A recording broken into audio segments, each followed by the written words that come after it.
Eruva Koti Reddy educational trust ఆధ్వర్యంలో స్కాలర్షిప్ల పంపిణీ కార్యక్రమం ఘనంగా జరిగింది. జిల్లా ప్రధాన న్యాయమూర్తి పార్థసారథి, జిల్లా న్యాయ సేవాధికార సంస్థ కార్యదర్శి లీలావతి ముఖ్య అతిథులుగా హాజరై 1600 మంది విద్యార్థులకు 50 లక్షల విలువైన స్కాలర్షిప్లను పంపిణీ చేశారు. ఈ సందర్భంగా జిల్లా జడ్జి మాట్లాడారు. విద్య ద్వారానే సమాజాభివృద్ధి సాధ్యమవుతుందని తెలిపారు. డబ్బు సంపాదించేవారు ఆస్తులు పెంచుకునేందుకు ఎక్కువ మంది ఆలోచన చేస్తుంటారని అన్నారు. కానీ సమాజం కోసం డబ్బు వెచ్చించే వాళ్ళు చాలా అరుదుగా ఉంటారన్నారు. భావితరాల భవిష్యత్తు విద్యాభివృద్ధి కోసం స్కాలర్షిప్ల రూపంలో సాయం అందించడం గర్వంగా ఉందన్నారు. ప్రస్తుతం స్కాలర్షిప్లు తీసుకునేవారు విద్యా ఉపాధి రీత్యా ఉన్నత స్థానాలకు చేరుకొని తిరిగి స్కాలర్షిప్లు ఇచ్చే స్థాయికి ఎదగాలని ఆకాంక్షించారు. తండ్రి ఆశయాలకు నెరవేర్చడానికి కృషి చేస్తూ పేద విద్యార్థులకు ఆర్థిక సహాయం అందిస్తున్న ఏరువ సాయిరాంని అందరూ స్ఫూర్తిగా తీసుకొని ముందుకు సాగాలని జిల్లా ప్రధాన న్యాయమూర్తి పార్థసారథి తెలిపారు. అదేవిధంగా జిల్లా న్యాయ సేవాధికార సంస్థ సెక్రటరీ లీలావతి మాట్లాడుతూ రోడ్డు ప్రమాదాల కారణంగా ఆర్థికంగా ఆరోగ్యపరంగా నష్టపోతున్నారని వివరించారు. రోడ్డు ప్రమాదాలు జరగకుండా ఉండేందుకు ప్రతి ఒక్కరూ తప్పనిసరిగా హెల్మెట్లు ధరించాలని సూచించారు. Eruva Koti Reddy educational trust chairman Eruva Sairam మాట్లాడుతూ జన్మించిన సొంతూరుకు ఎంతో కొంత సాయం చేయాలన్న ఉద్దేశంతోనే తన తండ్రి పేరు మీద ట్రస్ట్ ని ఏర్పాటు చేయడం జరిగిందని తెలిపారు. పలకలూరులో హైస్కూల్లో భవనం నిర్మించడంతో ఆరంభమైన స్కాలర్షిప్ల పంపిణీ కార్యక్రమం విరామం లేకుండా నిర్వహించడం జరుగుతుందని చెప్పారు. పేద విద్యార్థులకు ఆర్థిక సాయం చేసేందుకు మిత్రుల సహకారంతో నిరంతరం స్కాలర్షిప్ల పంపిణీ కార్యక్రమం నిర్వహిస్తామని ప్రకటించారు. మొత్తం 52 ప్రభుత్వ పాఠశాలల విద్యార్థులకు స్కూల్ కి 36,000 చొప్పున, అలాగే డిగ్రీ, బీటెక్, మెడిసిన్ వివిధ రకాలైన కోర్సులు చేస్తున్న 500 మందికి విద్యార్థులకు ఒక్కొక్కరికి 5,000 చొప్పున ఇవ్వడం జరిగిందన్నారు. పేద విద్యార్థుల ఉన్నత చదువుల కోసం ఎన్ని లక్షలు ఖర్చు అయినప్పటికీ నిరంతరం స్కాలర్షిప్ల పంపిణీ కార్యక్రమం నిర్వహిస్తామని వైకేఆర్ ఎడ్యుకేషనల్ ట్రస్ట్ మెంబర్ పోలేరు వెంకటరెడ్డి తెలియజేశారు. ఈ కార్యక్రమంలో విజ్ఞాన కళాశాల ప్రిన్సిపల్ పాతూరి రాధిక, గుల్లపల్లి సుధీర్, నూనె గంగాధర్ రెడ్డి, ఏరువ జగదీశ్వరి, ఏరువ శ్రీవేణి, ఏరువ శ్రీలలిత, పాలవర ప్రసాద్, ఏరువ రమణి తదితరులు పాల్గొన్నారు. నమస్కారం. పిల్లలందరికీ ఆశీస్సులు. సార్, ఈరోజు మీరు ఒక సంతోషమైన కార్యక్రమం నడుపుతున్నారు. ఈ ప్రోగ్రాంలోకి మేము వచ్చి కొన్ని మాటలు చెప్పడం వల్ల ఇదేదో అపచారం జరిగిందని ఎవరు అనుకోకండి. నాకు మన వెంకటరెడ్డి గారు చెప్పారు, సార్ ఇలా మా ఊర్లో కార్యక్రమం పెడుతున్నామని. ఈ మధ్యకాలంలో నేనైతే బయట ప్రోగ్రామ్స్కి అయితే వెళ్ళదలుచుకోలేదు, రావట్లేదు సార్ అన్నాను. కానీ ఇంతమంది పిల్లల్ని ఒక్కసారి కలిసే అవకాశం రాదు. అందుకని ముందుగా వెంకటరెడ్డి గారు, సార్ మీకు కృతజ్ఞతలు సార్. ఎందుకంటే ఇంతమంది పిల్లలతో ఒక్కసారి నించుని మాట్లాడే అవకాశం ఇచ్చింది నాకు. కొన్ని విషయాలు చెప్దాం అనుకుంటున్నాను. పిల్లల కోసమే మెయిన్గా ఈరోజు రావడానికి కారణం, పెద్దలకు కూడా.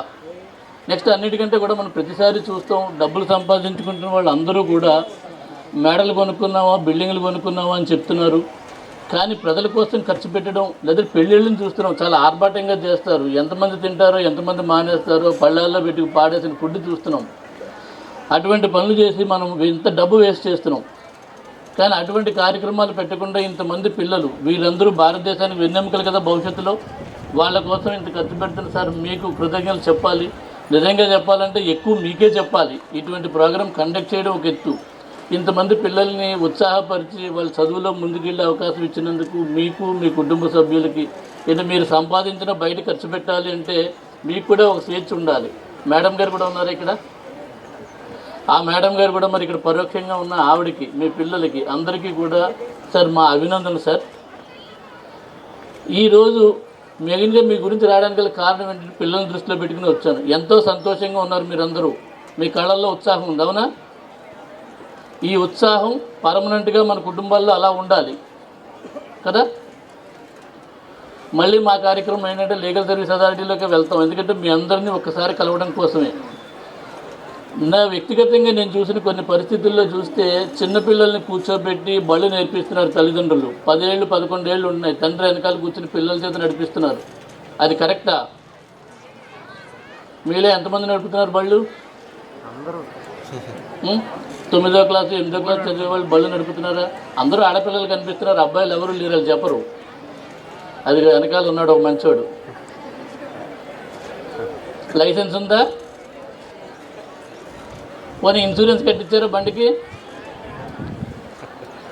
నేను ప్రతిరోజు ఒక 3 మ్యాటర్లు చూస్తా. జిల్లా మొత్తం మీద ఉండేటప్పుడు యాక్సిడెంట్ కేసులు వస్తే చాలా బళ్ళకి ఇన్సూరెన్స్ ఉండట్లా. నిన్నే ఒక కేసు చూసా. అంటే మళ్ళీ మీ సంతోషమైన కార్యక్రమాల్లో ఇటువంటి చెప్తున్నాను అనుకోకండి. ఎందుకంటే పిల్లల మైండ్లోకి ఇప్పుడు ఎక్కితేనే, పెద్దవాళ్ళు అయితే ఇంక వాళ్ళు వినరు. వీళ్ళైతేనే రేపు భవిష్యత్తు బాగుంటుందని ఒక ఆశ. పిల్లలు మీ గురించే, ఇది మాకు సంబంధం లేదనుకోకండి. భవిష్యత్తుని నడపవలసింది మీరు కనుక మీరు వినండి. మీ పెద్దవాళ్ళు చేయకపోతే మీరు చేయించండి. రోజు చూస్తే నిన్న ఒక ఆయన వచ్చాడు, 47 లక్షలు ఖర్చు పెట్టారు వైద్యానికి, ఇప్పటికీ సెట్ అవ్వలేదు. కానీ ఆయన నేను 50,000 కంటే ఇచ్చుకోలేనంటాడు ఆ పార్టీ అవతలైన డ్రైవరు. ఏంటి పరిస్థితి? ఇన్సూరెన్స్ లేదు. ఎందువల్ల మరి ఇప్పుడు ఆయన ఏమైపోతాడు? ఉండాలి కదా ఇన్సూరెన్స్. ఎందుకోసం? ఎదుటి వాళ్ళ జాగ్రత్త కోసం. మన దగ్గర డబ్బులు ఎక్కువైపోతే మనకు అవసరం లేదు. అలాగే హెల్మెట్ ఒకటి పెట్టుకుంటే మనం సేఫ్గా ఉంటాం. ఈ మధ్య లెక్కల్లో చూస్తే 3,400 3,700 డెత్తుల్లో ఉంటే అందులో 3,000 కొంచెం మన తల్లిదండ్రులు కూడా అంటే ఆర్థికంగా ఇబ్బందులు ఉంటాయి, కానీ మన భవిష్యత్తు బాగుండాలి అంటే కొంచెం ఆటోలో 6 7 కంటే దాటకుండా పాపకు అప్పటికి నిద్ర వచ్చేస్తుంది. సీరియస్గా వినండి, మీ మంచి కోసం వచ్చాం. నిజం చెప్పాలంటే చెప్పాను కదా, ఎప్పుడు ఈ మధ్యకాలంలో మానేసాం ప్రోగ్రాం. మీ గురించి రావడం కారణం ఏంటంటే మీరైతే మాట వింటారు, టీచర్ల మాట వింటారు, కొంచెం మేము చెప్తే వింటారు. మంచి అయితే జనరల్గా ఎవరు వినరు. నేను కూడా హెల్మెట్ పెట్టుకోవడం మానేసా చాలా కాలం, కానీ హెల్మెట్ లేకపోతే బయటికి వెళ్ళకూడదు అని డిసైడ్ అయ్యా. పోలీసుల నుంచి తప్పించుకోవడం ఎలా అన్నది అంటే రికార్డ్ అవుతుంది, అయినా పర్వాలేదు, ఉన్న నిజం. పోలీసుల నుంచి ఎలా తప్పించుకెళ్ళాలి, హెల్మెట్ ఎలా అవాయిడ్ చేయాలి ఆలోచన పెడతాం, కానీ అది వాళ్ళ కోసం కాదు కదా, మన కోసం, మన కుటుంబం. ఇవాళ అందరి కుటుంబాల్లో ఒకరు ఇద్దరే పిల్లలు ఉంటున్నారా? ఆ ఒక్కరికే ప్రమాదం జరిగితే ఇంకేంటి ఆ తల్లిదండ్రుల పరిస్థితి? తల్లిదండ్రులు కూడా ముందు ఆలోచించాలి, బళ్ళు ఇవ్వడం అనేది మానాలి. మా పిల్లలు స్కూల్కి లేట్ అవుతుంది, వాళ్ళకి అన్నీ వచ్చేసాయి, ఏం వచ్చాయో. నిన్న నేను రోడ్డు మీకు వెళ్ళేటి వస్తాను, నాకు ఒక 10 నిమిషాలు పర్లేదు కదా వెంకటరెడ్డి గారు? మిమ్మల్ని ఇబ్బంది పెట్టినా ఒక 10 మినిట్స్ అంటే నా కళ్ళతో చూసిన బాధ చెప్పేస్తే ఎవరైనా ఒకరి వాళ్ళు అయినా మంచిదే. మేము తీసుకునే జీతానికి జస్టిఫికేషన్ ఉంటుంది.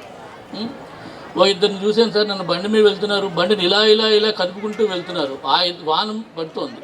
వాళ్ళు అలా వెళ్తే ఆ పడిపోతే వెనకాల మా పరిస్థితి ఏంటి? ఆ వెనకాల వెళ్తున్న బండి మాది, ఏమైపోతాం? వాళ్ళిద్దరూ జాగ్రత్తగా తప్పించుకోవచ్చు, లేకపోతే వాళ్ళకి ఏదైనా జరుగుతుంది. కానీ నా కుటుంబం నాకు ఉంది కదా, వాళ్ళ వల్ల నేను ఎందుకు సఫర్ అవ్వాలి? అంటే మనం పిల్లలకు కూడా చెప్పవలసిన విషయం ఏంటంటే మన పిల్లలు జాగ్రత్తగా ఉండాలి, ఎదుటి వాళ్ళని జాగ్రత్తగా చూడాలి. మనం ఒకటే జాగ్రత్తగా ఉంటే సరిపోతుంది. వాళ్ళకి ప్రమాదం జరగకుండా ఎలా? నేను రైముని వెళ్ళిపోతాను, బాగానే ఉంటాను, నేను సేఫ్గా ఉంటాను, నా వెనకాల వచ్చేవాడిని కంగారు పెడితే కరెక్ట్ కాదు కదా. ఇంతమంది పిల్లలు ఉన్నారు, మీరందరూ నా మాట విని ఒక్కసారి ఎప్పుడైనా గుర్తుపెట్టుకోండి. ఎక్కడ ప్రమాదం చూసినా పేపర్లో చదువుతున్నాం, వదిలేస్తున్నాం, కానీ ఆ పరిస్థితులు మనకు రాకూడదు. మీరందరూ కూడా సాయినాథ్ గారిలా భవిష్యత్తులో మీ ఊరు, మీ పక్క ఊరు, ఇంకా పక్క ఊరు ఇవాళ 50 లక్షల స్కాలర్షిప్ అంటున్నారు, భవిష్యత్తులో ₹1,00,00,000 అవ్వాలి, మీరు కూడా ఇవ్వాలి. ఆ విధంగా మీరు ఎదగాలి. ఇప్పుడు మీరు టప్పట్లు కొట్టండి, మీరు ఎదగాలి. మీకు మీరు సెల్ఫ్గా టప్పట్లు కొట్టుకుని మిమ్మల్ని మీరు ప్రోత్సహించుకోవాలి. టప్పట్లు మీకోసమే, మా కోసం కాదు. ఇంకో 10 ఏళ్ళ తర్వాత మీరు కూడా మీ చుట్టుపక్కల ఊళ్ళందరికీ కూడా స్కాలర్షిప్లు ఇచ్చే పరిస్థితికి ఎదగాలి. మీ కుటుంబాలు బాగుండాలి, మీరు బాగుండాలి. అది మైండ్లో పెట్టుకోండి. చదువు అన్నది ఎప్పుడైనా చదువుకోవచ్చు నా ఉద్దేశంలో, కానీ ఒక పద్ధతి అంటే చిన్నతనంలో రాకపోతే సైడ్కి వెళ్ళిపోతాం. తర్వాత గంజాయి ఒకటి ఉంటుంది, స్కూళ్ళ దగ్గర అమ్ముతున్నారే గంజాయి, మీకు తెలియదు. ఎవడో ఒకడు అలవాటు పడ్డవాడు ఉంటుంటాడు మధ్యలో. అలాంటి వాళ్ళు ఎప్పుడైనా మీకు మీ పక్క పిల్లలు కానీ గంజాయి కానీ మందు కొట్టడం కానీ ఉంటే నెమ్మదిగా వాళ్ళ కుటుంబాల్లో కూడా చెప్పండి, లేకపోతే వాళ్ళు ఇప్పుడు వంగపోతే పెద్ద అయ్యాక పాడైపోతారు. రోజు చూస్తే జైల్లో అందరూ 17 ఏళ్ళు 18 ఏళ్ళు 19 ఏళ్ళు పిల్లలు కూడా జైల్లో ఉంటున్నారు. ఎలాగా? గంజాయి కోసం. అది ఏమీ కరెక్ట్ కాదు. కొద్ది రోజులు చదువుకుందుకు ఇబ్బందిగా కనబడుతుంది, కానీ చదువుకు అంత గొప్పదనం ఇంకోటి లేదు. ఒక 10 ఏళ్ళు కష్టపడితే జీవితాంతం సుఖపడతాం. ఒక 2 రోజులు గంజాయి అని మందు అని, లేకపోతే బండి ఒకటి, తర్వాత స్నేక్ రైడింగ్ పడుకోబెట్టి నడుపుతున్నారు. బాబు ఇంతకు అబ్బాయి కనిపించాడు, చేతులు ఎత్తాడు బండి నడుపుతున్నారని. బండి పడుకోబెట్టి నడుపుతారా అటు ఇటుగా? స్నేక్ డ్రైవింగ్ చేస్తున్నారా? ఆయన తల ఊపట్లేదు. స్నేక్ డ్రైవింగ్ చేస్తున్నారా? ఈసారి చేయకండి అటువంటి పనులు. మేమైతే పోలీసులకు కూడా ఒక మాట చెప్పాం, మీరు కూడా ఎప్పుడైనా చూడండి. ఎందుకంటే ఇప్పుడు ఆల్రెడీ చట్ట ప్రకారం కూడా పిల్లలకి బళ్ళు ఇచ్చి ప్రమాదం చేస్తే తల్లిదండ్రులే ఆన్సరబుల్, పిల్లలు ఏమి ఉండరు, వాళ్ళకి ఏం కాదు. కానీ లక్షలు ఇన్సూరెన్స్ కట్టవలసి వస్తే ఇన్సూరెన్స్ కట్టే అవకాశం లేదు, కట్టట్లేదు. ₹1000 కోసం వెనకబడుతున్నాం. తర్వాత లక్షలు కట్టాలి. కోర్టులో చూస్తాం 3 లక్షలు 4 లక్షలు ఇస్తారు. ఆ రోజు ₹1000 కట్టేస్తే బాధ లేదు కదా. ఎందుకు చేయట్లేదు మనం? తాత్కాలికమైన వాటికి అంటే పిల్లలకు చెప్పినట్టే పెద్దవాళ్ళకి కూడా తాత్కాలిక భ్రమంలో వెళ్తున్నాం. ఇవాళ 1000 మిగులుతాయి అనుకుంటా, 1000 మిగిలితే రేపు 10 లక్షలు అవుతుంది. ఇందాక నేను చెప్పిన 47 లక్షలు, ఆ కుటుంబం ఏమవుతుంది? పిల్లలు మీరందరూ ఒక్కసారి నా మాట విని ఈరోజు మీరు రావడానికి గల కార్యక్రమం ఇది ఒకటే. ఎవరు కూడా 18 ఏళ్ళు వచ్చే వరకు బండి నడపకండి. ఒకవేళ బండి నడిపిన హెల్మెట్ పెట్టుకోవాల్సి వస్తే పెట్టుకోండి, ఇంకా తప్పకపోతే అది కూడా నడపడం అనేది తప్పు. నడిపినప్పుడు కూడా జాగ్రత్తగా వెళ్ళండి. ఇవాళ మనం ఉన్న పరిస్థితుల్లో నడిచేవాళ్ళు కూడా హెల్మెట్లు పెట్టుకోవాలి, అవునా? నేను మొన్నే చూసా, మాకు ఆ గుంటూరు రోడ్లో నడిచేవాడిని బండితో గుద్దేసాడు, బండి వాళ్ళు వెళ్ళిపోయారు, ఆయన పడిపోయి చచ్చిపోయాడు, తలకు దెబ్బతారు. అంటే నడిచేవాళ్ళు కూడా హెల్మెట్ కావాలి, 2 వీలర్ ఏంటి? ఇవాళ మనం అలా ఉన్నాం ఘోరంగా. అలా వద్దు, చక్కగా ఉండండి. మళ్ళీ చాలామంది సాయినాథ్ గారు తయారవ్వాలి, ఈ దేశం బాగుపడాలి అంటే మన మీద ఎవరు ఆధారపడకూడదు, కానీ వ్యవస్థకు అవసరం చెయ్యాలి. చేస్తారా? గ్యారంటీయా? ఆ మాట నిలబెట్టుకోవాలి. మళ్ళీ ఎప్పుడైనా భవిష్యత్తులో భగవంతుడు అవకాశం ఇస్తే మళ్ళీ ఈ ఊళ్ళో మీరు ప్రోగ్రాం పెడితే నేను మా ఊరిలో నన్ను పిలవండి వెంకటరెడ్డి గారి ద్వారా, లేదంటే అడ్రస్ ఇస్తాను. అప్పుడెప్పుడో 2024లో మా ఊర్లో ప్రోగ్రాం పెట్టారు, మళ్ళీ మేము చేస్తున్నాం, నన్ను మేడం గారిని పిలవాలి. పిలుస్తారా? మళ్ళీ ఊరికి ఇంటికి వెళ్ళి మర్చిపోతారా? మర్చిపోతే బాగోదు సార్. Thank you sir. మీరందరూ ఏంటంటే ఎక్కువసేపు మిమ్మల్ని ఇబ్బంది పెట్టాం. ఈరోజు ఈ ప్రోగ్రాం రావడానికి గల కారణం పిల్లల కోసం, వాళ్ళకి చెప్పాలనుకుని పెద్దవాళ్ళు కూడా వాళ్ళని కొంచెం గైడ్ చేయండి. టీచర్లు ఉంటారు స్కూల్లో, పిల్లలు ఎవరైనా బళ్ళు వేసుకొస్తే వాళ్ళని కూడా కొంచెం కంట్రోల్ పెట్టండి సార్. ఇది ఒకటే రిక్వెస్ట్. థ్యాంక్ యూ సార్ అందరికీ. ఈ ప్రోగ్రామ్ యాక్చువల్గా 1998లో నుంచి మొదలైంది. నేను యూఎస్ వెళ్ళే ముందు ఈ ఊరిలో నేను ప్లెడ్జ్ చేశాను, ప్రామిస్ చేశాను, ఈ ఊరిలో నేను వెళ్ళిన తర్వాత స్కూల్ కట్టిస్తాను అని చెప్పి. ఆ ఊరిలో స్కూల్ లేదు అప్పటి వరకు 40-45 సంవత్సరాల నుంచి. సో ప్రామిస్ చేసి వెళ్ళేటప్పటికి అసలు మన దగ్గర ఫైనాన్షియల్ క్యాపబిలిటీ కూడా లేదు యాక్చువల్గా. అక్కడికి వెళ్ళిన తర్వాత ఫస్ట్ అప్పు ఉంటే అప్పు తీర్చి 2 లక్షల అప్పు ఉంది మా ఇంట్లో. అది తీర్చిన తర్వాత ఇక ఫ్రెండ్స్ మా అందరూ, సుధీరు, వీళ్ళు చాలామంది ఉన్నారు. ఇదంతా టీం వర్క్. ఫస్ట్ మేమైతే ల్యాండ్ కొన్నాము. ల్యాండ్ కొన్నాక అందరి దగ్గరికి వెళ్ళి ఇదిగో నేను ఇట్లా ప్రామిస్ చేశాను, ల్యాండ్ కొన్నాను, దీనికి డబ్బులు కావాలి అలా అందరినీ అడిగితే అందరూ $50, $100, $200 అలా ఇచ్చుకుంటూ వెళ్తే మనం 1999 ఫస్ట్ ఇయర్ బ్యాక్ వచ్చేసరికినే ఫౌండేషన్ అయిపోయింది. 2000 సంవత్సరానికి స్కూల్ కట్టడం అయిపోయి అప్పుడున్న ఆలపాటి రాజా గారు, శనక్కాయల అరుణ గారు వాళ్ళతో స్కూల్ ఓపెనింగ్ 2000 సంవత్సరంలో అయింది సార్. అక్కడి నుంచి ఇంకా ఈ కార్యక్రమం కంటిన్యూ అవుతూ వచ్చింది. 2000 నుంచి 2010 వరకు మా ఊరు వరకే మేము స్కాలర్షిప్స్ ఇచ్చాం. 2012 నుంచి చుట్టుపక్కల నుంచి తీసుకుంటూ మొదలుపెట్టి 10 స్కూళ్ళు, 11, 15, ఈరోజు 54 గవర్నమెంట్ స్కూల్స్కి మనం సపోర్ట్ చేస్తాం హైయర్ మెరిట్ మార్కులు వచ్చిన వాళ్ళకి. దాంతోపాటు ఆర్ఫన్ స్టూడెంట్స్కి, అలాగే అదర్ స్టూడెంట్స్ అంటే ఇంటర్మీడియట్ చదువుతున్న వాళ్ళు, బీటెక్ చదువుతున్న వాళ్ళు, బీఎస్సీ, బీకాము, ఎంబీబీఎస్, ఫార్మసీ, ఇట్లా అన్ని రకాల ఫీల్డ్లో ఉన్న వాళ్ళని కూడా మనం తీసుకొని వాళ్ళకి మనం ఎంతో కొంత financial 4,000, 5,000 rupees every year around 45 lakhs ఇస్తున్నాం సార్. ఈరోజు 45 lakhs.